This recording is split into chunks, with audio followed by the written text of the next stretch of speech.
অপরাধ নিয়ন্ত্রণে কাজ করা সরকারের একটি গুরুত্বপূর্ণ সংস্থা গত এপ্রিল মাসে স্বরাষ্ট্র মন্ত্রণালয়ে কথিত কিশোর গ্যাংদের তৎপরতা নিয়ে একটি বিশেষ প্রতিবেদন জমা দিয়েছে, যেখানে বলা হয়েছে এখন সারা দেশে 237টির মতো কিশোর গ্যাং রয়েছে। এর মধ্যে সবচেয়ে বেশি ঢাকা শহরে 127টি। এসব গ্যাংয়ের সদস্য 1382 জন। ঢাকার পর চট্টগ্রামে রয়েছে 57টি। এসব দলের সঙ্গে জড়িত রয়েছে 316 জন। সারা দেশে কিশোর গ্যাংয়ের সদস্য সংখ্যা 2372 জন। শুধু ঢাকা ও চট্টগ্রাম মহানগরী কিশোর গ্যাং রয়েছে 184টি। কিশোর গ্যাংয়ের সদস্যদের বিরুদ্ধে মামলা রয়েছে 780টি। 2023 সালে রাজধানীতে যত খুন তার 25টি কিশোর গ্যাং সংশ্লিষ্ট। বেপরোয়া হয়ে উঠছে কিশোর গ্যাং কেন, এই বিষয়টি নিয়ে আজকে আলোচনার বিষয় রেখেছি। সবাইকে স্বাগত জানাচ্ছি Zulfiqar steel presents debate tonight. আমি সোনিয়া হক আপনাদের সাথে আছি এবং এই বিষয়টি নিয়ে কথা বলতে, সমসাময়িক এই বিষয়টি নিয়ে কথা বলতে আমার সাথে আমার অতিথিরাও এই মুহূর্তে যুক্ত হয়ে গেছেন। আজকে যুক্ত হয়েছেন হাসান তারিক চৌধুরী, বিজ্ঞান লেখক, তিনি যুক্ত হয়েছেন আমাদের সাথে। বেপরোয়া কিশোর গ্যাং নিয়ে তিনি আলোচনা করবেন। আলোচক হিসেবে আরও আছেন আমার সাথে শেখ হাফিজুর রহমান কার্জন, আইনের অধ্যাপক ও অপরাধ বিশেষজ্ঞ। সমাজে কেন এত অপরাধ বাড়ছে, কিশোররা কেন অপরাধের সাথে জড়িয়ে পড়ছে, এর কারণ কি, এই বিষয়গুলো নিয়ে আজকে আমাদের আলোচনা। আপনাদের দুজনকে স্বাগত জানাচ্ছি। এবং যেমনটা বলছিলাম, বেপরোয়া কিশোর গ্যাং এ নিয়ে বিভিন্ন পত্রপত্রিকাতেও নানা রকমের সংবাদ হচ্ছে, আমরা সেটা দেখতে পাচ্ছি। আমি শুরুতেই যদি শেখ হাফিজুর রহমান কার্জন আপনার কাছে আলোচনাটাতে চলে যেতে চাই। কিশোর গ্যাং শুনতে শোনাচ্ছে, কিশোর গ্যাং অর্থাৎ এর সাথে কিশোররা, কৈশোরের যারা আছে তারা যুক্ত, এমনটা বোঝা যাচ্ছে। এরা আসলে কারা? মানে সাধারণ মানুষের থেকে এরা আলাদা কেন? তাদেরকে গ্যাং বলা হচ্ছে কেন? না, সাধারণ মানুষের চেয়ে এরা আলাদা না। আর সাধারণ যে কিশোর কিশোরী তাদের থেকে ওইটা আলাদা না। বিষয়টা হয়েছে যে আপনি কয়েক দশক আগে হোক কিংবা কয়েকশো বছর আগে হোক, আপনাকে প্রথমত এই বিষয়টা বুঝতে গেলে you have to understand the reality of adolescence. আমরা যেটাকে বয়সন্ধিকাল বলি। এখন ওই বয়সন্ধিকাল, এটাকে আপনি ধরেন 12-13 বছর থেকে 18-20 বছর। এই সময়ের যে মূল বিষয়টা সেটা হচ্ছে আপনার ছেলে এবং মেয়ের ভেতরে আপনার হরমোনাল নানা রকম ভাঙাগড়া চলতে থাকে। এবং সেটার সাথে সাথে আমরা যেটা দেখি যে এই বয়সে আপনার মানে ইমোশনটা ভীষণ রকম কাঁচা থাকে, উন্মাতাল থাকে। এবং এই সময়ে আপনার যেটা আমরা দেখি যে বিপরীত লিঙ্গের প্রতি যে আকর্ষণ মানুষের ভিতরে, মানে ছেলে এবং মেয়েদের ভিতরে বেশি থাকে। একই সাথে এক ধরনের ফ্যান্টাসি, হিরোইজম, দুরন্তপনা। তো এই বয়সটা হচ্ছে যে আপনি দেখবেন যে আপনি নিজেও সেই বয়সটা পেরিয়ে এসছেন, আমিও সেই বয়সটা পেরিয়ে এসেছি। এবং এই সময়টাতে কিন্তু আপনার মানে এক ধরনের নজরদারি, শৃঙ্খলা, অনেক কিছু প্রয়োজন হয়। না, আপনার শৃঙ্খলাও যেমন প্রয়োজন হয়, আবার তার যে ফ্যান্টাসি, তার যে হিরোইজম, তার যে মানে তার ভেতরে যে আপনার মানুষের ভিতরে সবচেয়ে বেশি এনার্জি থাকে এই সময়টাতে, সেটাকে যদি আপনি গঠনমূলকভাবে ব্যবহার করতে না পারেন, তাহলে সেটা আপনার একটা ধ্বংসাত্মক জায়গাতে চলে যাবে। আমরা এটা মেডিকেল সায়েন্স হোক, সাইকোলজি হোক, সেটাতে। এবং আপনাকে এই কিশোর গ্যাং, এইটা আমরা আসলে আমেরিকাতে যেটা হয় ওইটাকে ধার করেছি। আমরা কিন্তু কিশোর দলও বলি না। আমাদের বাংলাদেশে যে আপনার এত সুন্দর সুন্দর শব্দ আছে, ওইটা কিন্তু আমরা মানে কিশোর দল বলি না, যে কিশোরদের অপরাধের দল, কিশোর গ্যাং। এখন এই গ্যাং আমরা কিন্তু আরও বেশি পরিচিত গ্যাং কালচার। এখন বিষয়টা হচ্ছে যে আমার বাংলাদেশের আপনি গ্রামে গঞ্জে শত শত বছর ধরে আপনি দেখবেন যেটা হয়েছে যে এই বয়সের যে 18 থেকে মানে 12-13, তারপরে 15-16-17 বছর পর্যন্ত এই গ্রামের ভেতরে তারা দল বেঁধে মুরগি চুরি করছে, কিংবা হাঁস চুরি করছে, কিংবা রাতের বেলা ডাব চুরি করছে। এটা বয়সের ধর্ম। আবার আপনি একটু যদি চলে যান যে আপনার 25-30-এর পরে, এটা কিন্তু আস্তে আস্তে আস্তে মানুষ পরিপক্কতা আসে, সারা পৃথিবীতে তাই। এবং এই যে ইউনাইটেড স্টেটস অফ আমেরিকা, ওখানে কিন্তু গ্যাং কালচার ওখান থেকে আমরা ধার করেছি। এবং এই মুহূর্তে আপনার ইউএসএতে কিন্তু এখন 25,000-এর বেশি গ্যাং আছে। হ্যাঁ, এবং ওদের ওখানে গ্যাং মানে আপনি প্রায় দেখেন না, মানে শুটিং, স্কুল শুটিং, ওই তো গ্যাংদের কালচার, মানে গ্যাংদের কাণ্ড। তা আমাদের এখানে আমরা 2016 সালে যে আদনান কবির যে হত্যাকাণ্ড হলো, হ্যাঁ, এইটার পর থেকে আমরা দেখলাম যে এইটা আপনার গণমাধ্যমে প্রচুর আলোচনা হচ্ছে, সামাজিক মাধ্যমে প্রচুর আলোচনা হচ্ছে। তারপর থেকে আমরা দেখলাম যে এতদিন আমরা তো এটার বিষয়ে খুব বেশি সচেতন ছিলাম না। উইদিন ইয়ার্স কিংবা 2-3 ইয়ার্স আমরা দেখলাম যে প্রায় 100-র মতো বিভিন্ন যে কিশোর দল, আপনার শুধু ঢাকা শহরে না, ঢাকা শহরে, চট্টগ্রামে, খুলনাতে, তারপরে আমরা দেখলাম রিফাত শরীফকে যখন হত্যা করা হলো, ওই যে মিন্নি নামের মেয়েটাকে, তার হাজব্যান্ড, হ্যাঁ, এবং সেটার সাথে নয়নবন্ড 007, তখন কিন্তু দেখা গেল যে আসলে ওই জেলা শহর, মফস্বল শহরেও কিন্তু গ্যাংগুলো কাজ করছে। হ্যাঁ, সুতরাং এইটা আসলে মানে এই যে আপনার কিশোরদের যে দুরন্তপনা, এইটারই আপনি যখন এটা বিচ্যুত হয়ে যায়, এটা যখন অপরাধ করে, সেটাই গ্যাং কালচার কিংবা সেটাই কিশোরদের গ্যাং। হ্যাঁ, এটা মানে একদম আলাদা কিছু না, আলাদা কিছু না, এটা আপনার বিষয়টা একটু বুঝতে হবে। মানে যখন আসলে সাধারণ বা স্বাভাবিক কিশোর কিশোরীদের চেয়ে তারা একটু আলাদা হয়ে যাচ্ছে, মানে আলাদা মানে তাদের মনস্তত্ত্বগত এক ধরনের পরিবর্তনের সময় কোনো একটা নেগেটিভ কোনো কিছু যাচ্ছে, মানে আমি আসলে এই কথাটা বৈজ্ঞানিক ব্যাখ্যাটা জানতে চাই। আমি হয়তোবা অত স্পষ্টভাবে বুঝাতে পারছি না। শেষ করে দিই, মানে আমার কথাটা হচ্ছে যে আপনি সব বয়সের বাচ্চাদের এটা হয়। এখন আপনি ওই বাচ্চাদের যদি আপনি, কারণ ওই বয়সের বাচ্চাদের আপনি খেলার মাঠ দিতে না পারলে সে অপরাধ করবে, ওই বয়সের বাচ্চাদের যে আপনি পাঠাগার দিতে না পারলে সে অপরাধ করবে। সুতরাং ওই বয়সের বাচ্চাদের এটা যদি আপনি দিতে না পারেন, কিছু ছেলে মেয়ে ডেভিয়েশন হবেই। সুতরাং ওইটা কিন্তু আপনাকে মাথায় রাখতে হবে। অবশ্যই আমি একটু যেতে চাই হাসান তারিক চৌধুরীর কাছে। হাসান তারিক চৌধুরী, আসলে এই যে একটা বিশাল অংশ, মানে কিশোরদের একটা বিশাল অংশ, এখন বিশালই বলা যায়, তারা স্বাভাবিক না থেকে অপরাধ প্রবণতার দিকে ঝুঁকে পড়ছে। এটার আসলে যে মনস্তাত্ত্বিক যে বিষয়টা, এটা কেন হচ্ছে তাদের মধ্যে? তারা ভালো হতে পারতো, ভালো না হয়ে তারা মন্দটাকে কেন বেছে নিচ্ছে? মানে ভেতরে নিশ্চয়ই অন্য কোনো কিছু কাজ করছে, এটা কি আসলে? আচ্ছা, এখানে একটা বড় ব্যাপার হচ্ছে, আমরা যে জিনিসটাকে প্রায়ই ইগনোর করি, সেটা হচ্ছে যে এই বয়সটা 12 থেকে 17 বলা হচ্ছে কিশোর গ্যাং, এদের কিশোর অপরাধীদের বয়স। গ্যাং আমি নাই বলি। এরা কেন এইদিকে যাচ্ছে? এই সময়টা হচ্ছে মানুষের নিজেকে এক্সপোজ করতে চায়। আপনি যদি দেখেন আপনার বাসায় আপনার ছোট ভাই, সে তার বাবাকে এই বয়সে মানতে চায় না, সে মনে করে বাবার চেয়ে সে বেশি আসলে জানের ব্যাপারটাও না, আসলে সে শো করতে চায়, হিরোইজম। এই বয়সে দেখবেন 15, 16, 17, 18 মেয়েদের সাথে মায়েদের লেগে যায়। কেন লেগে যায়? কারণ সে নিজের মায়ের চেয়ে তাকে এক্সপোজ করতে চায়। এই যে এক্সপোজার করার যে টেন্ডেন্সিটাই অন্য অপরাধের চেয়ে, ধরেন একটা ম্যাচিউর অপরাধের চেয়ে আপনার কিশোর অপরাধকে ডিফারেন্সিয়েট করে। ম্যাচিউর অপরাধে কি ঘটে? কেউ অর্থনৈতিক কারণে অপরাধ করে, কেউ ড্রাগ নিচ্ছে অশান্তি থেকে। একটা কিশোর যখন অপরাধ করে, সে মূলত শুরুটা হয় তার নিজেকে এক্সপোজ করার, নিজের আমি যে একটা বিরাট কিছু। আপনারা দেখবেন যে ছোট একটা উদাহরণ দিই, পথের পাঁচালীতে, হ্যাঁ, অপু কি করতো? অপু বনের ভেতরে যে একটা তলোয়ার নিয়ে যুদ্ধ করতো, বিকজ আমি হিরো, নিজেকে হিরো ভাবার চেষ্টা করতো। কেন তখন কিশোর গ্যাংগুলো এত হাত পা ছড়ায়নি? বিকজ এক্সপোজার পায়নি। আপনি একটা জিনিস খেয়াল দেখবেন, অপরাধের জন্যে, কার্জন ভাই আছেন এখানে, তা বলছে অপরাধের জন্য কিন্তু আপনার ভিজিবিলিটি একটা খুব ইম্পর্টেন্ট জিনিস। আপনি অপরাধ দেখছেন, আপনি ইন্সপায়ার হচ্ছেন। আমরা প্রায়ই ভাবি যে আমাদের লোকজন হিরো হতে চায়, সবাই ছোটবেলা থেকে হিরো হতে চায়। আসলে কথাটা ঠিক না। মানুষ খুব সেলফ ডিস্ট্রাকটিভ একটা প্রাণী। নিজেদের জাতিগত মানুষ কিন্তু অত্যাচার করতে পছন্দ করে। আপনি দেখবেন যে একটা উদাহরণ দিই, আমি কিশোর গ্যাংয়ের বাইরেই একটা কথা বলি। 2012 সালে আমরা মুম্বাই কেসটার কথা সবাই জানি, মুম্বাই না, দিল্লি কেসটা। অপরাধটা হলো নির্ভয়া একটা অপরাধ হলো। এই অপরাধে দেশব্যাপী ঘৃণা ছড়িয়ে পড়লো। অপরাধ কি বন্ধ হয়েছে? না, এই অপরাধের ডুপ্লিকেশন হয়েছে। কবে হয়েছে? ওটা হয়েছে আপনার সামটাইম ইন লেট ডিসেম্বর 2012-তে। 2013 জানুয়ারি মাসে সাভারে একই ঘটনা ঘটেছে একইভাবে। 2013-তে 3টা ঘটনা ঘটেছে তারা ওই যে ইয়েটা পেয়েছে, ওই যে মিডিয়া কাভারেজ, নেগেটিভ কাভারেজ।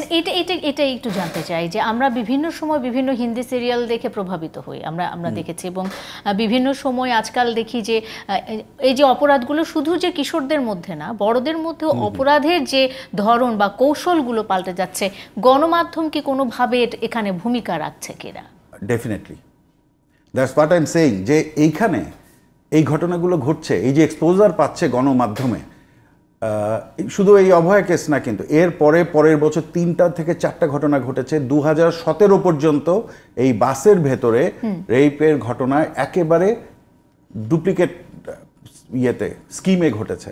2017-তে অভয়া কেসের বের হয়, রায় বের হওয়ার 15 বা 16 দিন পরে সেইম আরেকটা কেস ঘটে। এইবার কিন্তু একই কেস, শেষ পর্যন্ত তাদেরকে রড দিয়ে মাথা ফাটিয়ে তারা ক্ষান্ত হয়নি, তারা একটা অ্যাডিশন করেছে। কি করেছে? এদের হাত পা কেটে টুকরো টুকরো করে আলাদা করে ফেলে দিয়েছে। কেন? তাহলে এই যে আমরা মনে করছি যে এতে সচেতনতা বৃদ্ধি করব, এই করব সেই করব, এতে করে তারা ইন্সপায়ার হচ্ছে। কারণ মানুষের মধ্যে কিন্তু দেখবেন যে জার্গেন হাইনসেক, উনি খুব নামকরা একজন মনোবিজ্ঞানী, ওনার বিভিন্ন রকম মনোবিজ্ঞানের থিওরি আছে। এর ভেতরে একটা থিওরিতে উনি বলছেন যে মানুষের একটা স্পেসিফিক ক্যারেক্টার আছে, এক ডিফারেন্ট পার্সোনালিটি ট্রেইট আছে, এটাকে সাইকোটিজম বলে। এখন সাইকোটিজমে বিষয়টা হচ্ছে তারা এই অত্যাচারটাকে পছন্দ করে, নিজেকে ভিলেন ভাবতে পছন্দ করে। আপনি দেখেন না কিশোরগঞ্জে কিশোর গ্যাংয়ের নামগুলো কি, আপনি ময়মনসিংহের নাম কি, একটা নাম আছে কোপায়দে, আরেকটা আছে দেইখালো, বেশ চটকদার নাম, বেশ কিছু নাম আছে। কোপায়দে মানে কি? আপনি দেখবেন আজকে আমাদের যারা জেনারেশন, কার্জন ভাইয়ের হয়তো মনে থাকবে, খুব নাম করা একটা সিনেমা ছিল, সেটা হচ্ছে শোলের কি ভালো ডায়লগ মানুষ মনে রেখেছে? মানুষ মনে রেখেছে কোনটা? ওই যে কিতনা আদমি হ্যায় বা এই জাতীয় ডায়লগ, অর্থাৎ নেগেটিভ ডায়লগগুলো মনে রেখেছে। এই কিশোর বয়সে, আমরা তখন কিশোর ছিলাম, তো কিংবা এই হাত মুঝে দে দে, এই হাত মুঝে দে দে, মানে বিভৎসতা। অর্থাৎ ওই বয়সে মানুষ হিরোর মধ্যে তার ওই চাহিদাটা খুঁজে পায় না, কারণ ভিলেনের ক্ষমতা সিনেমাতেও হিরোর চেয়ে অনেক বেশি। এই বয়সের বাচ্চারা এই ক্ষমতাটা খুঁজে, এবং যখন আপনি তাকে এক্সপোজার দিবেন তখন এটার সংখ্যা বাড়বে। আপনি পুলিশ তৎপর হচ্ছে, গ্রেফতার হচ্ছে, কমছে না, কারণ it's a different type of crime. Even আপনি গ্রেফতার করেও ক্রাইম বন্ধ করতে পারবেন না, আপনি শাস্তি দিয়েও ক্রাইম বন্ধ করতে পারবেন না, যদি না আপনি মূলে যান। এই বাচ্চাদের জন্য ডিল করার জন্য ইট রিকোয়ার্স ডিফারেন্ট অ্যাঙ্গেল থেকে, অনেকগুলো অ্যাঙ্গেল থেকে আপনাকে কাজ করতে হবে। এবং আমাদের যে রেগুলার পুলিশ ফোর্স, তারাও এর জন্য যথেষ্ট না, কারণ এটা স্পেশালাইজড ক্রাইম। অবশ্যই আমি ফিরবো নিশ্চয়ই জনাব হাসান তারিক চৌধুরী আপনার কাছে। শেখ হাফিজুর রহমান কার্জন আপনার কাছে চলে যেতে চাই। অপরাধ প্রবণতা, অর্থাৎ মানুষ নিজেকে আসলে হিরো ভাবতে চাচ্ছে না, ভিলেন ভাবতে চাচ্ছে। মানে ভিলেনের ক্ষমতা বেশি, ভিলেনের শক্তি বেশি, ভিলেনের প্রতাপ বেশি, এমনটাই ভাবা হচ্ছে। এবং এই থেকেই আসলে আমাদের কিশোররা এ ধরনের বিষয়গুলোর সাথে জড়িয়ে পড়ছে। শুধু কি অপরাধের ধরনটা এরকমই যে মানে সহিংসতা ঘটাচ্ছে তারা, কিংবা দেখা যাচ্ছে যে উত্তক্ত করছে কাউকে? এটা তো খুন কিংবা মাদক, বিভিন্ন শ্রেণীতে পড়ে গেছে তাদের অপরাধ। কি শুধু আর ছোট পর্যায়ে আছে? না, আপনার প্রশ্নটা কি? প্রশ্নটা হলো যে এরা এখন এমন ধরনের কিছু অপরাধ করে যেটা বড়দের অপরাধকেও হার মানাচ্ছে, এমনটাই নয় কি? এখন বিষয়টা হচ্ছে যে আমরা যে বিষয়টা নিয়ে কথা বলছি, এটা কিন্তু অনেক বড় ডিসকোর্স। এই ক্রিমিনোলজি এখন শুধুমাত্র মানে একটা জায়গা থেকে আপনি এটাকে, মানে অনেকগুলো জায়গা থেকে এটাকে দেখতে হয়, আমরা দেখি। এখন বিষয়টা যেটা হয়েছে যে কিশোরদের, মানে আমরা যেটা এখানে আপনার একটা প্রথমে বুঝতে হবে জুভেনাইল ডেলিনকুয়েন্সি, মানে কিশোর অপরাধ। এখন কিশোর অপরাধের উপরে আমরা যে পরিসংখ্যানটা পাচ্ছি, ব্রিটিশ আমলে, তারপরে 1950-এর দশকে, 60-এর দশকে, তারপরে 70-এর দশকে, 80-এর দশকে কিশোর অপরাধ কম বেশি ছিল। এবং আমাদের এখানে কিশোর অপরাধ কী ছিল? যে এই বাচ্চারা, মানে ধরেন যে 9 থেকে 10 এই বয়সের বাচ্চারা, এই 18 বছর বয়স পর্যন্ত, 18 বছরও না, আপনার 1974 সালের যে আইন, সেখানে ছিল 16 বছর পর্যন্ত বয়স পর্যন্ত যারা, তারা শিশু। পরে 2013 সালে যে আইন হয়েছে, সেখানে বলা হচ্ছে যে 18 বছর পর্যন্ত, মানে 18 বছর না হলে তারা শিশু। এখন এটা কি ছিল যে একটা ছেলে যদি বাড়ি থেকে পালাতো কিংবা স্কুল পালাতো, সে যদি সিগারেট খেত, হ্যাঁ, এইটাকে আমরা এক ধরনের কিংবা ছোটোখাটো চুরি করতো, সেটাকে আমরা কিশোর অপরাধ বলতাম। তারপর ধরেন বস্তির বাচ্চারা কিংবা আপনার রাস্তার বাচ্চারা তারা যখন পিকেটিং করে আগুন ধরিয়ে দেয়, তাই না? আবার মেয়েদের ভিতরে আমরা যখন দেখতাম যে কারো ছেলের সাথে পালিয়ে গিয়েছে কিংবা সে মাদক বহন করছে, এগুলোকে। কিন্তু এখন মুশকিলটা হচ্ছে যে এই যে গ্যাং কালচার নিয়ে আমাদের এত উৎকণ্ঠা কেন? 2016 সালে আমরা যখন দেখলাম যে এতদিন পর্যন্ত কিশোর অপরাধ যেটা ছিল প্রধানত সেটা কেন্দ্রীভূত ছিল প্রান্তিক গোষ্ঠী, যারা অর্থনৈতিকভাবে সামাজিকভাবে যারা একদম আপনার প্রান্তিক, হ্যাঁ, বস্তি কিংবা আপনার মানে দরিদ্র নিম্নবিত্ত, তাদের ছেলেমেয়েরা হয় অপরাধ করছে কিংবা অপরাধের শিকার হচ্ছে। কিন্তু আমরা 2016 সালে যেটা নতুন করে দেখলাম যে আপনার মানে ভালো ভালো স্কুলের 25-30 জন, এবং they are from well off family, তারা মধ্যবিত্ত পরিবারের কিংবা ইসের, এবং তারা একসাথে আপনার 25-30 জন মোটরসাইকেলে করে তারা যাচ্ছে, তারা হকি স্টিক ব্যবহার করছে, তারা ওই তাদের ফেসবুক গ্রুপ আছে, তারপরে আপনার তারা পিস্তল ব্যবহার করছে এবং তারা হত্যাকাণ্ড, চাঁদাবাজি, বড় বড় অপরাধে জড়িয়ে যাচ্ছে। হ্যাঁ, তখন কিন্তু আমরা এটাকে ওই কিশোর অপরাধেরই একটা ধারা, বাট একটা নতুন একটা মাত্রা, এবং সেইটা নামটা আমরা ধার করলাম ওই মার্কিন যুক্তরাষ্ট্র কিংবা ইউরোপে যেটা হয়েছে যে আপনার এই বয়সে। তো সেইটার মধ্য দিয়ে এখন এই যে আপনার মানে বিষয়টা, আপনি সারা পৃথিবীতে এই বয়সের বাস্তবতা কিন্তু একই, যে এই বয়সে ছেলে কিংবা মেয়ে যে যার মতো একটু তার হিরোইজম দেখাবে, নিজেকে দেখাতে চাইবে, সেটা করতে গিয়ে কিছুটা বিচ্যুত হবে, তারপরের বয়স কিন্তু আস্তে আস্তে তারা ঠিক হয়ে যাবে। কিন্তু এইটা যখন আপনার বাংলাদেশের এখানে আপনার বুঝতে হবে যে এখানে আবার ইউনিসেফের যে তথ্য, তাতে করে আমার পপুলেশনের 1/3 হচ্ছে মানে এই শিশু, মানে আপনি 1 থেকে যদি 18 পর্যন্ত ধরেন, মানে 57.something মিলিয়ন, তাহলে পরে এই যে আপনার এত মানে প্রায় 5.5 লক্ষের বেশি হচ্ছে শিশু। সবাই কিন্তু অপরাধ করে না। আপনি যখন জেনারেলাইজ ফর্মে কথা বলেন, সেই জন্য আমরা বলছি যে এই অপরাধ বিজ্ঞান এটা কিন্তু অনেক মানে বিস্তৃত, মানে অনেক বড় একটা ডিসিপ্লিন। আবার আপনি যখন মিডিয়ার কথা বললেন, এই মিডিয়াতে আপনার যে ছবি দেখাচ্ছে, ভায়োলেন্স দেখাচ্ছে, নানা কিছু দেখাচ্ছে, এটা দেখে কিন্তু 100 লোকের ভিতরে 5 জন অপরাধ করছে। সুতরাং আপনি বলতে পারবেন না যে এই মিডিয়াতে দেখেই অপরাধ করছে, কারণ সে কিন্তু বাকি 95 জন কিন্তু নেগোশিয়েট করে। সেজন্য বললাম যে অপরাধ কোনো একটা কারণে হয় না। এটা 5টা কেস স্টাডি করলে আপনি দেখবেন যে একটা অভাবের কারণে হয়েছে, আর একটা আপনার দারিদ্র্যের কারণে হয়েছে, আর একটা লোভের কারণে হয়েছে, আর একটা সুযোগের মানে অপরচুনিটি থিওরি যেটাকে বলে। সুতরাং ওইটা আপনার জেনারেলাইজ করার কোনো অবকাশ নেই, কারণ এটা কিন্তু খুবই সূক্ষ্ম একটা ডিসিপ্লিন। এখন আমাদের এখানে যেটা হয়েছে, এই বাচ্চাদের ক্ষেত্রে আমরা কি করছি, তাদের যে এনার্জিটা সেটাকে আমরা গঠনমূলকভাবে কাজে লাগাতে পারছি না। তাদের যদি পর্যাপ্ত খেলার মাঠ থাকতো তাহলে কিন্তু তারা এই 25 জন মিলে মহড়াটা দিত না। তাদের যদি আপনি পাঠাগার দিতে পারতেন তারা কিন্তু এটা করতো না। তাদের যদি আপনার পারিবারিক নজরদারি থাকতো আপনি এটা পারতেন না। কারণ আমার সোসাইটির ভিতরে মূল্যবোধের অবক্ষয় হয়েছে, পারিবারিক নজরদারি নাই, বয়োজ্যেষ্ঠদের যে কন্ট্রোল সেটা মানে সেটা অনেক ক্ষয়িষ্ণু হয়ে গিয়েছে। তারপরে এই বয়সের বাচ্চাদের যে আপনার তারা যে আমরা ধরেন আমাদের ওই বয়সে আমরা যশোর জেলা স্কুলে আমি পড়েছি, আমরা 25-30-40 জন বন্ধু আমরা 30-40 মাইল সাইকেল চালিয়ে আমরা চলে যেতাম উত্তম সুচিত্রার ছবি দেখতে। আপনি যদি তাকে ওইটা দিতে না পারেন তখন সে তো ডেভিয়েশন করবে, মানসিক বিকাশটা হচ্ছে না। হ্যাঁ, আপনার এই বয়সটা কিন্তু শুধু মানসিক না, শারীরিক বিকাশ, মানসিক বিকাশ, বুদ্ধিবৃত্তিক বিকাশ, মানে physical development, intellectual development, mental development, এবং সেই বিকাশের মধ্যে এক ধরনের নিয়ন্ত্রণ কাজ করছে। সেই বিকাশের জন্য অনেকগুলো পূর্ব শর্ত আছে। একটা হচ্ছে তার পড়াশোনা, একটা হচ্ছে তার ভালো পারিবারিক পরিবেশ, একটা হচ্ছে তার প্রকৃতির সাথে সংশ্লিষ্টতা আছে কিনা, তার খেলার মাঠ আছে কিনা, তার পাঠাগার আছে কিনা, তার সুস্থ বিনোদনের ব্যবস্থা আছে কিনা। যদি না থাকে তাহলে পরে কিন্তু মানে এটা ইনএভিটেবল, এটা অবশ্যই। শুধু আমার সমাজে আমি না, ফিরবো। সব জায়গায় হয়েছে। ফিরবো শেখ হাফিজুর রহমান কার্জন, আমি ফিরবো। তবে আরও একটি বিষয় আছে, সেটি হলো যে আশ্রয় প্রশ্রয়ের একটা ব্যাপার আছে। বিভিন্ন সংবাদ মাধ্যমে আমরা দেখেছি যে কিশোর গ্যাংকে প্রশ্রয় দেওয়ার অভিযোগ আছে বিভিন্ন রাজনৈতিক দল কিংবা বিভিন্ন রাজনীতিবিদদের বিরুদ্ধেও। এটি আসলে কেন তারা কিশোরদেরকে বেছে নিচ্ছে, এ বিষয়টি নিশ্চয়ই নিয়ে আলোচনা করব আমরা বিরতির পর। একটা বিরতি নিচ্ছে জুলফিকার স্টিল প্রেজেন্স ডিবেট টুনাইটে, সঙ্গে থাকুন। বিরতির পর স্বাগত আরেকবার, দেখছেন Zulfikar steel presents debate tonight. Sonia Haque আপনাদের সাথে আছে। কিশোর গ্যাং নিয়ে কথা বলছিলাম আমরা। বেপরোয়া হয়ে উঠছে কিশোর গ্যাং, যদিও আমাদের অতিথিরা আসলে গ্যাং বলতে চাচ্ছেন না, তারা অপরাধী বলতে চাচ্ছেন, এবং এই অপরাধ নির্মূলে আসলে বা আমরা কি করতে পারি সে বিষয়গুলো নিয়ে আলোচনা চলছে।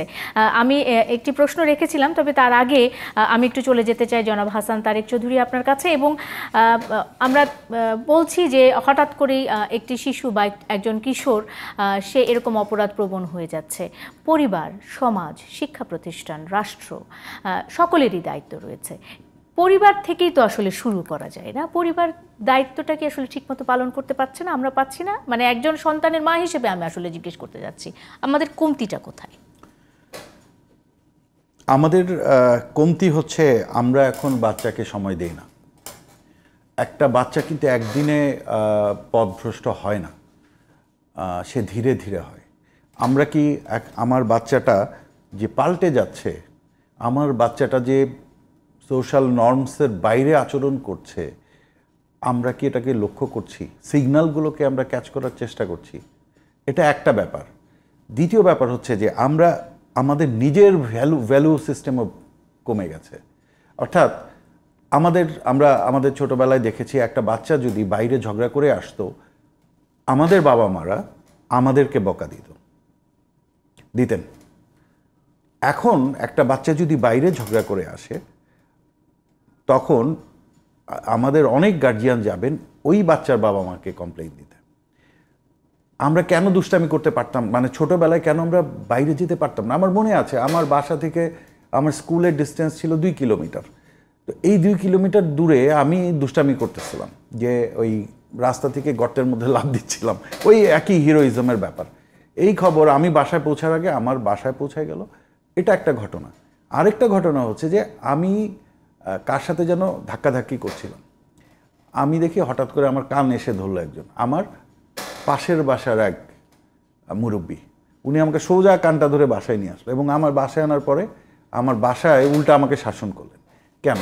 এই যে আমাদের নিজের গার্জিয়ানের বাইরেও একটা সোশ্যাল গার্জিয়ানশিপ ছিল, বয়োজ্যেষ্ঠ একটা গার্জিয়ানশিপ ছিল, এটাও নাই। এবং একটা জিনিস খেয়াল করেন, এই কিশোর গ্যাংগুলোর বিপদটা কোথায়? বিপদ হচ্ছে, আমি একটা পত্রিকায় দেখলাম, সম্ভবত প্রথম আলোতেই, চিটাংয়ে বলা হয়েছে যে চিটাং সিটিতে অন্তত 5 জন কাউন্সিলর এর সাথে জড়িত, এবং 5 জন কাউন্সিলরের বাইরে আরও 50 জন উচ্চ পর্যায়ের রাজনৈতিক নেতৃত্ব তাদেরকে প্রশ্রয় দিচ্ছে। এখন এই ছেলেকে শাসন করবে কিভাবে? দ্বিতীয় ব্যাপার হচ্ছে যে কিশোর গ্যাং যে অপরাধগুলো করে, এটা তাদের স্বার্থটা কোথায়?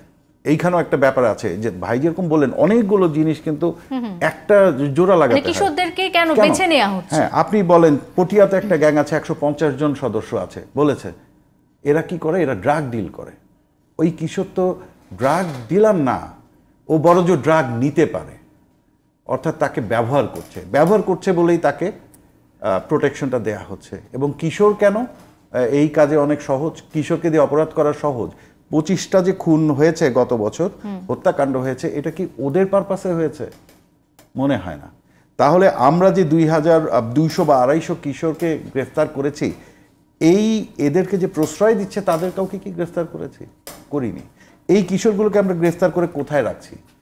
তাদের জন্যে যথেষ্ট শিক্ষা কি আছে? নাই। এখন এবং যারা এটা ডিল করছে, এরকম কোনো কিশোর গ্যাং নিয়ে আজকে 1 বছর না তো 7 বছর হয়ে গেছে, 8 বছর হয়ে গেছে, এটা সোশ্যাল ক্রাইসিস হিসাবে দেখা দিয়েছে। আমরা কি একটা সেল করেছি, উইং করেছি? যে পুলিশের কোনো স্পেশাল সেল আছে যারা এই বাচ্চাগুলোকে দেখবে, যারা এদের সাথে ডিল করবে? আমাদের মানে আইন কি এদের জন্য না? আপনি এদের বিচারও করতে পারবেন না, আবার এদের সচরাচর আইনে কি তাদের বিচার করা যায়? তাদের বিচার করা যায় না। এক্স্যাক্টলি। আপনি একটা বাচ্চাকে যখন কিশোর সংশোধনী কেন্দ্রে যাবেন, যেই বাচ্চা আরেকজনের সাথে হাতাহাতি করে হয়তো নাক ফাটিয়ে দিয়েছে, কিশোর ইয়েতে এসছে, আর যেই ছেলে একটা খুন করে এসছে, দুজনকে এক।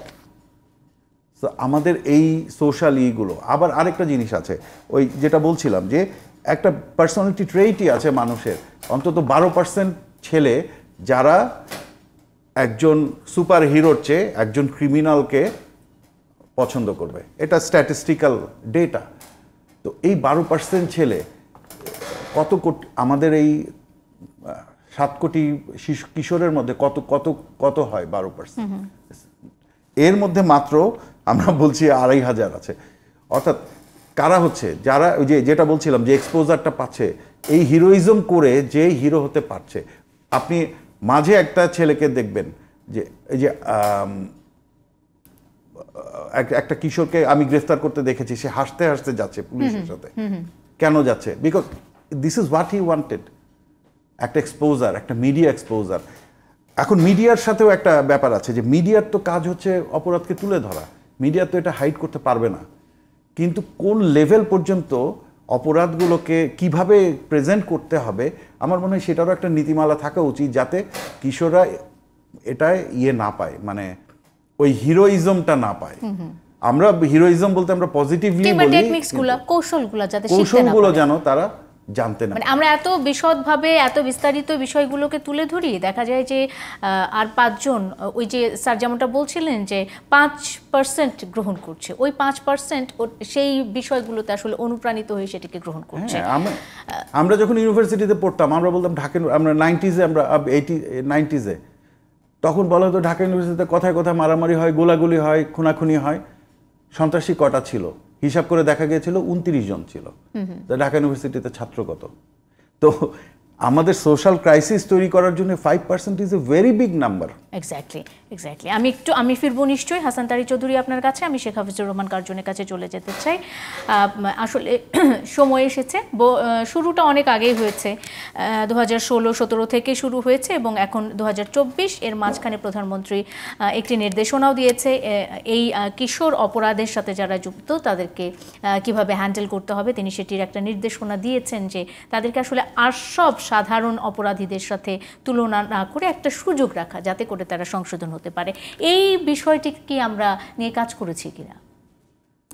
হ্যাঁ, আপনি গুরুত্বপূর্ণ একটা জায়গায় এসেছেন। আমাদের মাননীয় প্রধানমন্ত্রী যথার্থই করেছেন। আপনাকে বুঝতে হবে যে আমরা যেটা মানে ক্রিমিনাল ল, ক্রিমিনাল জাস্টিস এ সমস্ত নিয়ে যারা কাজ করি, আপনাদের মূল মানে একটা বিষয় সবাইকে বুঝতে হবে যে আমরা যেখানে আইন আদালত বিচার কাজ করে, একটা হচ্ছে জুভেনাইল জাস্টিস সিস্টেম আর একটা হচ্ছে ক্রিমিনাল জাস্টিস সিস্টেম। এখন ক্রিমিনাল জাস্টিস সিস্টেম এটা হচ্ছে যে আপনার 18 বছর মানে প্রাপ্তবয়স্ক কোনো অপরাধী যদি হয়, তাহলে তাদেরকে আপনার কিভাবে গ্রেপ্তার করা হবে, কিভাবে বিচার করা হবে, কিভাবে জবানবন্দি আদায় করা হবে, শাস্তি দেওয়া হবে। আর জুভেনাইল যদি হয় মানে শিশু যদি হয়, এবং যেটা বলেছে 1974 সালে আমাদের যে শিশু আইন ছিল সেখানে 16 বছর পর্যন্ত বলা ছিল যে ওই বয়সের পর্যন্ত মানুষ, যে কোনো মানুষ সে শিশু হিসেবে গণ্য হবে।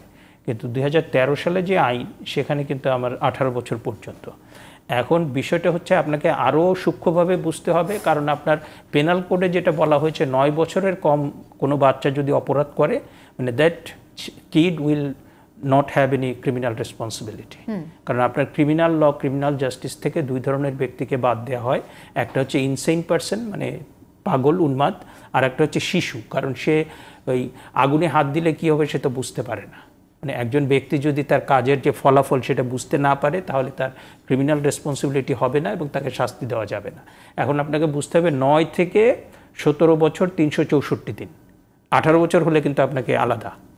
তো সেইটা যদি অপরাধ করে, তার জন্য আমার বিশাল একটা চিলড্রেন অ্যাক্ট 2013, এবং সেখানে কিন্তু বলা আছে যে আমাদের, এবং সেইখানে আমরা যে ওই যে কিশোর অপরাধ বললেন না, এটা আসলে মানে সারা বিশ্বেই তাই। এবং এইখানে কিন্তু চিলড্রেন অ্যাক্ট 2013 দুটো টার্ম ব্যবহার করা হয়েছে। একটা হচ্ছে children in conflict with law, children in contact with law. এখন children in conflict with law, এখানে কিন্তু জুভেনাইল ডেলিনকুয়েন্ট কিংবা চিলড্রেন অফেন্ডার এগুলো কিন্তু ব্যবহার করা হয় নাই, কারণ অপরাধী এটা ব্যবহার করা যাবেই না। কারণ যে বাচ্চাটা সে যদি আপনার চুরি ডাকাতি এরকম কিছু করে থাকে তাহলে পরে তাকে আমরা বলবো children in conflict with law. হ্যাঁ, মানে সে আইন ভঙ্গ করেছে, আইন ভঙ্গকারী বাচ্চা। এবং এই আইনের ভেতরে কিন্তু আপনার ওই তার যে অ্যারেস্ট, তার যে ট্রায়াল, এটা কিন্তু পুরো আলাদা। এবং আপনি সে যদি কোনো অপরাধ করে থাকে, তার যদি কনভিকশন হয়, আপনি যদি ওখানে মানে বিষয়টা যে এতটাই সূক্ষ্ম যে এইটা আমি বলতে গেলে সময়ও লাগবে, আবার একটু বোঝাতেও করলে মানে ওখানে ক্রাইমের আবার পানিশমেন্টের আবার কিন্তু অনেকগুলো স্তর আছে। প্রথমেই বলা আছে যে এই বাচ্চারা যদি অপরাধ করে তাহলে তাদের কোনোভাবেই মৃত্যুদণ্ড, যাবজ্জীবন কারাদণ্ড দেওয়া যাবে না। তারপরে আবার আরেকটা স্তরে বলা হয়েছে যে যদি, যাই হোক আমি সেটাতে না যাই। এখন এইটাতে জুভেনাইল জাস্টিস সিস্টেম মানে বাচ্চাদের জন্য যে ন্যায় বিচার ব্যবস্থা, এটা কিন্তু প্রাপ্তবয়স্ক অপরাধীদের জন্য যেটা, সেটা হচ্ছে একদম আলাদা। এবং এই 2013 সালের আইনে স্পষ্ট করে বলা হয়েছে যে এই যে আপনার যে বাচ্চাটা আপনার চুরি করলো, ডাকাতি করলো, ইভেন আপনি খুনও করে ফেললো, হ্যাঁ, আপনার খুনের ব্যাপারটা হয়তো বা ওইটা অন্য ইসে আসবে, কিন্তু সে চুরি ডাকাতি কিংবা এই ধরনের কোনো অপরাধ করলে সেইটা ভবিষ্যতে তার কোনো চাকরি বাকরি পাওয়ার ক্ষেত্রে কোনো ডিসকোয়ালিফিকেশন হবে না। কিন্তু এটা কিন্তু প্রাপ্তবয়স্কের ক্ষেত্রে কিন্তু সেটা না। প্রাপ্তবয়স্ক কোনো ব্যক্তি যদি অপরাধ করে, তিনি কিন্তু ইলেকশন করতে গেলে সেটা তার একটা বাধা হবে, চাকরি বাকরি পেতে গেলে তার একটা বাধা হবে। কিন্তু এই যে আপনার চিলড্রেন অ্যাক্ট 2013 এটা করা হয়েছে এবং সারা বিশ্বেই যেটা করা হয় to ensure the best welfare of the children. হ্যাঁ, সুতরাং এইখানে কিন্তু আপনার চিলড্রেনকে আপনি কিন্তু অপরাধী হিসেবে গণ্য করবেন না। That is the philosophy. আইনে বলা হয়েছে হাফিজুর রহমান, বাংলাদেশের প্রেক্ষাপটে আমাদের যে সামাজিকতা কিংবা আমাদের যে মনস্তত্ত্ব, মানে আমাদের বড়দের যে মনস্তত্ত্বের জায়গাটা, আমরা কি সেই যে বাচ্চাটা সংশোধনাগার থেকে ফিরে এসে স্বাভাবিক জীবনযাপন করতে চাচ্ছে, আমরা কি দেই করতে? এখন ধরেন যে আপনি সেই বিতর্ক করলে তো আবার আরো বড় বিতর্কের ভেতরে চলে যেতে হবে, গ্লোবাল স্ট্যান্ডার্ডে চলে যেতে হবে, তাই না? গ্লোবাল স্ট্যান্ডার্ডে আপনি যখন পাই না সেই সহায়ক পরিবেশটা, গ্লোবাল স্ট্যান্ডার্ড অফ পানিশমেন্ট এবং হিউম্যান রাইটস, এখন মৃত্যুদণ্ড নাই, কিন্তু আমার পেনাল কোডে মৃত্যুদণ্ড আছে।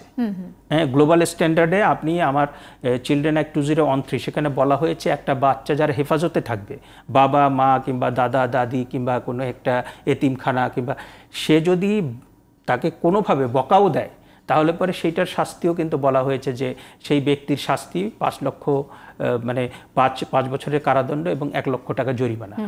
তার মানে সারা পৃথিবীতে যে স্ট্যান্ডার্ড হয়েছে যে একটা বাচ্চাকে আপনি শারীরিক মানসিক কোনো রকম আপনি মানে নির্যাতন করতে পারবেন না, একটা বাচ্চাকে আদর দিয়ে আপনাকে বড় করতে হবে। এই ফিলোসফির সাথে তো আমার এখানকার বাস্তবতা যাবে না। আমাদের এখানকার ফিলোসফি হচ্ছে যে বাচ্চাকে একটু মারধর না করলে, একটু যদি বকাঝোকা না দেয়, সে মানুষ হবে না। এবং আমাদের যে 3 দশক আগে আমরা যেটা ছিলাম, যে আমাদের বাবা মারা স্কুলে গিয়ে বলতো যে এই বাচ্চাকে আপনাকে দিয়ে গেলাম, যে এর হাড্ডিগুলো আমার, মাংসটা আপনার, হ্যাঁ, একে মানুষ করে দেবেন। তো এই ফিলোসফিতে এখন নাই। হ্যাঁ, এই ফিলোসফির পক্ষেও আমি না। কিন্তু এখন মুশকিল যেটা হয়েছে যে একদিকে আমরা অধিকাংশ এখানে যারা, এখানে অনেকগুলো বিষয় কিন্তু খুব গুরুত্বপূর্ণ এবং একটার সাথে আর একটা জড়িত। এখানে পলিসি মেকারদের এইটা নিয়ে কোনো মাথা ব্যথা নাই, এবং মাথা ব্যথা নিলেও, মাথা ব্যথা থাকলেও এটা নিয়ে যে মানে আলোচনা করে আমাদের বাস্তবসম্মত সিদ্ধান্ত নিতে হবে সেটা আমি দেখি না। কারণ আমাদের প্রায় 70 to 80% parents they do not know how to parenting. হ্যাঁ, এবং এই বাচ্চাদের একই সাথে আরেকটা বিষয় হয়েছে যে আমাদের এখানে যারা ইয়াং ছেলেপেলে, তারা আপনার ধরেন যে অনেক কিছু করছে, এবং তারা আমরা যে আমাদের বয়োজ্যেষ্ঠদের মান্য করতাম সেটা কিন্তু তারা করে না। মানে সমস্যা কিন্তু একটা না, মানে বাচ্চাদের শারীরিক মানসিক বুদ্ধিবৃত্তিক বিকাশের জন্য যা যা দরকার সেটা যেমন দিতে হবে, আবার একই সাথে তাদের একটা ডিসিপ্লিনও মানতে হবে। মানে সব কিছু কিন্তু একটার সাথে আরেকটা অঙ্গাঙ্গিভাবে জড়িত। যদি না হয় তাহলে পরে কিন্তু আপনার বড় ধরনের মানে সমাজ এবং রাষ্ট্রে বড় ধরনের সমস্যা হবে। তারই একটা হচ্ছে এই আপনার যেটাকে আমরা কিশোর গ্যাং বলছি। আমরা আমরা আমরা আমরা দেখছি যে বিভিন্ন জায়গায় যারা আটক হচ্ছে তারা বিভিন্নভাবে কিশোর অপরাধের সাথে যারা যুক্ত তারা আটক হচ্ছে, এবং তারা বিভিন্নভাবে দেখা যাচ্ছে যে জামিন পেয়ে ছুটে এসে আবার আরও বড় বড় অপরাধ করছে। এটি একটা চট্টগ্রামে এই ধরনের একটি খবর আমরা দেখেছি। আমি যদি একটু বলি পরিত্রাণের উপায় মানে শেষ অংশে চলে এসেছি, আমি যদি একটু হাসান তারিক চৌধুরীর কাছে চলে যেতে চাই। এখানে এটা পরিত্রাণের কোনো কমিয়ে আনা এটার স্ট্রেইট ফরওয়ার্ড কোনো সলিউশন মানে একটা কোনো সলিউশন নেই। এটা একটা ইন্টিগ্রেটেড সমস্যা। এটার অনেকগুলো উইং আছে। একটা এটা কমিয়ে আনা সম্ভব, সবচেয়ে বেশি যারা ইফেক্টিভ রোল প্লে করতে পারে এটা হচ্ছে বাবা মা। আমাদের এই শিক্ষাগুলোরও প্রয়োজন আছে। এটা একদিনে যাবে না। যারা ভাসমান শিশু আছে, হ্যাঁ, ভাসমান শিশু, আপনি কিশোর গ্যাংয়ে ভাসমান শিশু কটা দেখেছেন? খুব রেয়ার। এরা সবই ওয়েল অফ ফ্যামিলির, অথবা অ্যাটলিস্ট মিডল ক্লাস ফ্যামিলির। দ্বিতীয় হচ্ছে যে অ্যাজ এ হোল যে আমাদের যে সিস্টেমটা, সোশ্যাল সিস্টেমে আমরা কি করছি, একজনের কাজ আরেকজনকে দিয়ে করাচ্ছি। এখন মনে করেন কার্জন ভাই, উনি এই বিষয়ের একজন বিশেষজ্ঞ। এখন আমরা কি আমাদের এই সমস্যাগুলো এই রকম লোকদের দিয়ে করাচ্ছি সমস্যার সমাধান? আমরা জানি না একটা কিশোরকে, হ্যাঁ আমরা অনেক কথা বলতে পারি, কিন্তু আমরা জানি না যে একটা বাচ্চার সাইকোলজি কিভাবে প্লে করে।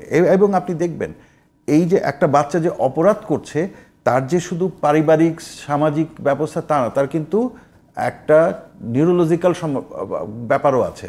ওই যে বললাম 12% এরা শারীরিক মানে মেন্টাল কারণে করে। এই জিনিসগুলোকে দেখার মতো উইং আমাদের নেই এইখানে। একটা হচ্ছে যে কেউ অপরাধ প্রবণ থাকে, আবার কেউ দেখবেন যে অপরাধ থেকে নিজেকে বিরত রাখতে পারে। এই দুটো মানুষ তো এক না। সো এই যে জিনিসগুলো, একটা বাচ্চা অপরাধ করে জেলে যাচ্ছে, জেলে যে সে মার খাচ্ছে, বড় ভাইদের মার খাচ্ছে, ওয়ার্ডেনের মার খাচ্ছে, কি করছে আমরা তো জানি এগুলো। এ যখন বের হয় তখন সে আরও বেশি প্রতিশোধ স্পৃহা নিয়ে বের হয়, সে ভালো হয়ে বের হয় না। কারণ আমরা তাকে সংশোধনের জন্য রাখিনি, তাকে আমরা রেখেছি শাস্তি দেওয়ার জন্য। কিশোরকে, একটা বাচ্চাকে আপনি শাস্তি দিয়ে আপনি তাকে ভালো করতে পারবেন না, তাকে আরও খারাপ করবেন। আপনি নিজের বাসাতেই দেখবেন, নিজের বাচ্চাকে যখন টাইম দেন, আমরা বাচ্চারা, আমার কথা ভাই যেটা বললেন, কার্জন ভাই যেটা বললেন যে আমার বাচ্চারা আমার কথা মান্য করছে না, কেন করছে না? আমি কি বাচ্চাকে টাইম দিচ্ছি? বাচ্চাকে আমাকে চিনে, মানে বেশিরভাগ বাচ্চা তার বাবা মাকেই চিনে না এখন। বাবা মা যাবে, মানে তারা বাসা অফিস থেকে ফিরলেন, বাবা মা দুজনই ফিরলেন, বাচ্চা হয়তো বাইরে থেকে আসলেন, তারপরে তাকে পড়তে বসালেন। পড়তে বসে তারপরে তো তার চ্যালেঞ্জ আছে পড়ার। আর কিশোর অপরাধী যারা, তারাও তো কোনো একটা চ্যালেঞ্জ থেকে বের হয়ে আসছে, তারাও তার বাবা মাকে পায় না। এই সমস্যাটা তো শুরু হয় ওখানে। তারপরে আছে পারিবারিক চাপ। একটা বাচ্চা যখন কোনো অপরাধ করে, একটা ডাব চুরি করে আসলেও তাকে বলে চোর। যেটা বললেন যে আমরা ওই সময় কি করতাম, মুরগি চুরি। একটা বাচ্চা কি একটা পেয়ারা চুরি করে চুরির জন্য, পেটের দায়ে না, ওটাও একটা হিরোইজম। হ্যাঁ, এটা একটা দুরন্তপনা। তাকে দৃষ্টিতে দেখতে হবে। ডাব চুরি করছে সে চোর, মুরগি চুরি করছে চোর। আসলে মুরগি তো খাইতে পায় না, এই জন্য চুরি করে নাই। মুরগি কেন চুরি করছে? সে একটু মজা করে, বন্ধুরা মজা করবে, পিকনিক করবে। এখন এই যে আমরা যে সামাজিকভাবে এইটার জন্য আজকে কালকে ঠিক হবে না। আমরা যতই বলি কিশোর গ্যাং, এই সমস্যাটার সমাধান সহজ না। এটার জন্যে বাবা মার শিক্ষার প্রয়োজন আছে। আমরা যেরকম বলছি যে এখন শিক্ষা নীতিতে আমরা অনেক কিছু শিখাচ্ছি, কিন্তু এইটার একটা লং টার্ম প্ল্যান দরকার। যে আমার এই আজকে যারা আছে তারা যখন বাবা মা হয়ে, আমরা গার্হস্থ অর্থনীতি ডিপার্টমেন্ট খুলে সেটা শিখাতে পারবেন না। সব জায়গায় এই শিক্ষার দরকার আছে। সমাজ রাষ্ট্র, সমাজ রাষ্ট্র, বাবা মা তৈরি হতে হবে তার বাচ্চাকে ম্যানেজ করার জন্য। সমাজকে তৈরি হতে হবে। এর জন্য বড় রকমের একটা আপনার প্রচারণা না, আমি বলবো যে একটা ইন্টিগ্রেটেড প্ল্যান। এই বাচ্চাগুলো যারা অপরাধ করবে, এরপর কি অপরাধ হবে না? হবে। তাদেরকে আপনি কিভাবে ডিল করবেন? এই যাদেরকে আপনি সংশোধনে দিচ্ছেন, সে যেন আরো বড় ক্রিমিনাল না হয়ে বের হয়, সেজন্য আপনি কি করছেন? এদেরকে যারা পুলিশ ফোর্স বা স্পেশাল বাহিনী, পুলিশ না বলি যে স্পেশাল বাহিনী, যেরকম আপনি র্যাব কেন করেছেন, এদেরকে সাধারণ আমরা যারা রেগুলার বাহিনীর পারবে না। সুতরাং এই বাচ্চা কিশোর গ্যাংকে যারা ডিল করবে, এদের জন্য স্পেশাল বাহিনী দরকার, যারা তাদেরকে ওইভাবে ডিল করতে পারবে। আপনি বলছেন যে আমরা বলছি ভয়াবহ সংখ্যা 2500 কিশোর গ্যাং। এই 2500 কিশোর গ্যাং, 2500 সদস্য, আপনার কি মনে হয় যে খুব কঠিন এদেরকে ভিজিলেন্সে আনা? 2500 কোনো ব্যাপার না। এক পুলিশ লক্ষ লক্ষ ক্রিমিনালকে খুব বেশি না, রাত 12টার পরে 300 ফিটের ওখানে গেলে তো ঢাকা শহরে আমরা অনেককেই আইডেন্টিফাই করতে, অনেকে আইডেন্টিফাই না, এদেরকে ভিজিলেন্সে রাখা বা এদের টাচে থাকা ইটস নট ডিফিকাল্ট। মানে করি না কেন এটিকে আসলে ওই যে রাজনৈতিক প্রশ্রয়ের কথা বলছিলাম এইসব কারণে বড় ভাইদের প্রশ্রয় একটা আছে, আর আমাদের থট প্রসেসের সমস্যা আছে। আমরা অপরাধ বলা মাত্রই আমরা মনে করি একে কিভাবে শাস্তি দেওয়া যাবে। আমরা মনে করি এই 25টা খুন হয়েছে, এই কে খুন করলো, একে কি করতে হবে। কিন্তু বিষয় হচ্ছে এই খুনটা সে নিজের জন্য করে নাই, এই জিনিসটা আমাদের বুঝতে হবে। এই খুনটা করিয়েছে তার বড় ভাই, তার কোনো একটা পারপাস সার্ভ করার জন্য। এই যে 200 যে কিশোর গ্যাং গ্রেফতার হয়েছে, কোনো বড় ভাই কি গ্রেফতার হয়েছে শুনেছেন? আমি শুনিনি, হয়তোবা হয়ে থাকতে পারেন, কিন্তু না এরকম কোনো উদাহরণ আমরা এখনো পাইনি। অসংখ্য ধন্যবাদ হাসান তারিক চৌধুরী। আমি শেষটুকু শেখ হাফিজুর রহমানের কাছে খুব সংক্ষেপে কিভাবে কমিয়ে আনা যায়, আমাদের আসলে সচেতন হতে হবে, সেই সচেতনতাটুকু আমরা কিভাবে বাড়াতে পারি সেটাই আপনার কাছে পরামর্শটুকু জেনে যেতে চাই। আমি জাস্ট বুলেট পয়েন্টে দুটো কথা বলবো। একটা হচ্ছে যে আপনি এইটার ক্ষেত্রে আমি পুলিশ আদালত এটা আনতেই চাই না। এটা প্রথমত পরিবার থেকে শুরু হবে, তারপরে আপনার এডুকেশনাল ইনস্টিটিউশন, সমাজ, এল্ডারলি পিপল, আপনার বাচ্চাদেরকে মাঠ দিতে হবে, পাঠাগার দিতে হবে, সুস্থ বিনোদনের ব্যবস্থা থাকতে হবে, আপনার এডুকেশন, কালচার, নৈতিক শিক্ষা, এটা খুবই গুরুত্বপূর্ণ। আপনার এখানে পুলিশ এবং বিচারের মানে আদালতের ভূমিকা খুবই সামান্য এবং এটার প্রয়োজনও নাই। আপনি এই যেগুলো বললাম, ফ্যামিলি, এডুকেশন, কালচার, মোরালিটি, মাঠ, পাঠাগার, সুস্থ বিনোদন কাজ করলে এটা আসবেই না পুলিশের কাছে। নাম্বার 2 হচ্ছে যে কথাটা আমি বলতে চাই যে মানুষের ভেতরে তো যে কোনো বয়সে একটা এনার্জি থাকে এবং এই যে বয়সন্ধিকালে এই সময় এনার্জি থাকে সবচেয়ে বেশি। এইটা যদি আপনি ইতিবাচক এবং গঠনমূলক কাজে লাগাতে না পারেন তাহলে এটা নেতিবাচক হবেই। একটা উদাহরণ দিয়ে শেষ করি, রিয়াল মাদ্রিদ, ওই জায়গাটাতে একটা সময় আপনার ওই কিশোর বয়সের যারা ওরা শুধু অপরাধ করতো এবং তখন ওখানকার বয়োজ্যেষ্ঠরা বললো যে এইটাকে how to handle this, how to address this. তখন তারা বললো যে এদেরকে আমরা একটা খেলার মাঠ দিয়ে দিই। ওই খেলার মাঠ যখন দিল তখন সবাই অপরাধ আর হচ্ছে না, সবাই ওই খেলাধুলা করছে। তাহলে আপনি যে এনার্জিটা ছিল সেটা এতদিন নেগেটিভভাবে মানে নেতিবাচকভাবে সেটা প্রকাশিত হয়েছে, যখন আপনি সেটাকে ইতিবাচকভাবে কাজে লাগানোর স্কোপটা করে দিলেন তখন কিন্তু সেটা বন্ধ হয়ে গেল। As simple as it is.